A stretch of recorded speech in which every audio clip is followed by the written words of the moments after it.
Hey everybody, hope everybody's having a good day today. I wanted to make this video to show you parts that are very common if you own a Polaris automatic pool cleaner that you will run into eventually breaking. So I want to show you the stuff that I actually carry on a weekly basis because I always run into these parts breaking. It's just a frequent thing. If you're a Polaris owner, you probably know exactly what I'm talking about.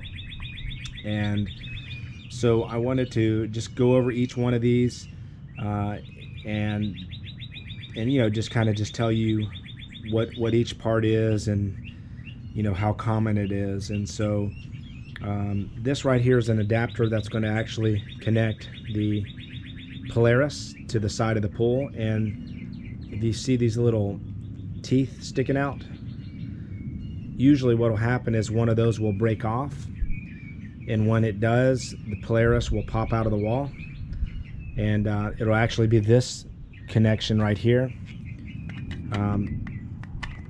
It'll actually pop out, and so that actually brings me to this right here is basically the quick disconnect UWF. And what happens is this part actually breaks right here. That part is going to break off. If you look at right here, that's actually going to break off into the hose. So you're going to have to cut a little bit of the hose off when you buy this. But what they want to sell you at the pool store is going to be all three of these connected together.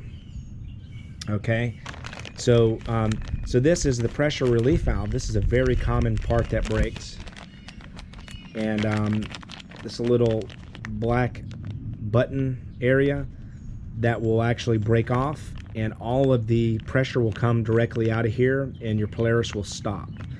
So I carry these on the truck. Okay, I carry this fitting, wall fitting, and this separate. And the reasoning for it is the savings.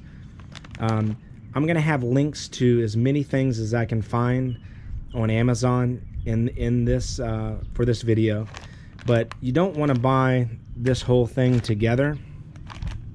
Okay, the cost is way high for all three of these, and that's what they want to sell you at the pool store. They want you to buy the whole thing, even though you don't need that. You may not need this. It may just be the part that's broken off here, just like in this one. Okay, that's just, it's such a common thing right there. This is, I'm replacing these all the time. And so what you're going to want to do is buy these separate. Okay, and like I said, there's going to be links in the description. This quick disconnect, okay, 1991. Okay, this is just a separate part. You're going to want to have one of these on hand, and then you're going to want one of these pressure relief valves. Okay, this is the most common, this is like probably the most common thing that'll break. And so these are all separate. So you know, this part, you know, you may not run into it as frequently, but I do see them, you know, the little teeth, like I said, break off. So you're going to want to have some of these on hand, at least one, and one of these. It's just so common. This is a filter screen.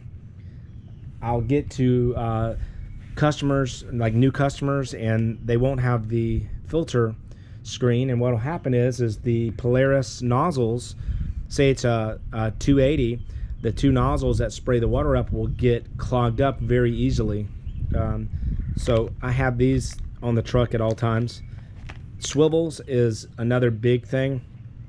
Swivels are always breaking, and they start letting water out here, okay, and they're not supposed to.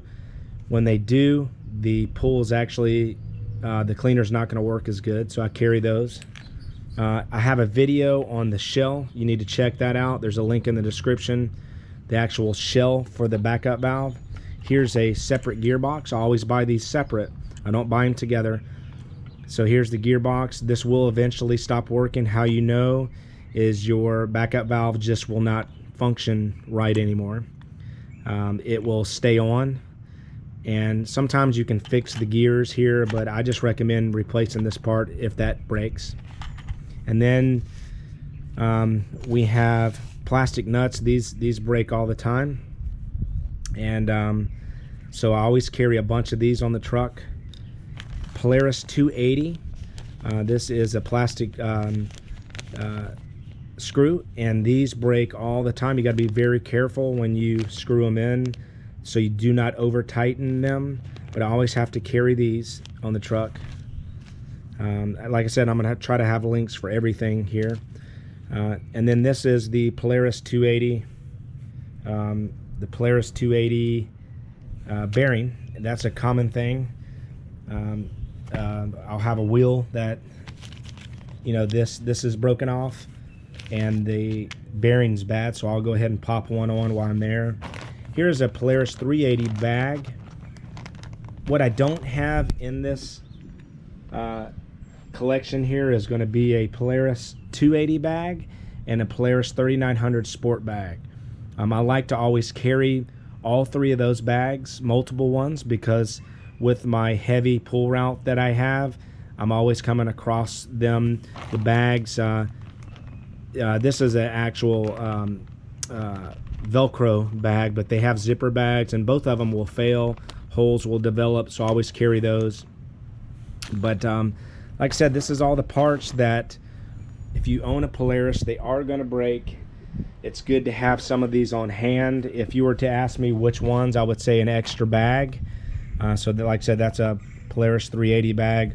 I like the Polaris 280 better, but I would have, if you have a Polaris 280, I would have a bag for it, a couple of these, a couple of these, and then, you know, like I said, this is such a common thing. It will break, and where it breaks is right there. That plastic black button will break off, and then followed by this. So you can just always reference this video if anything breaks, and you're gonna save a lot of money by buying it single, especially the backup valve shell.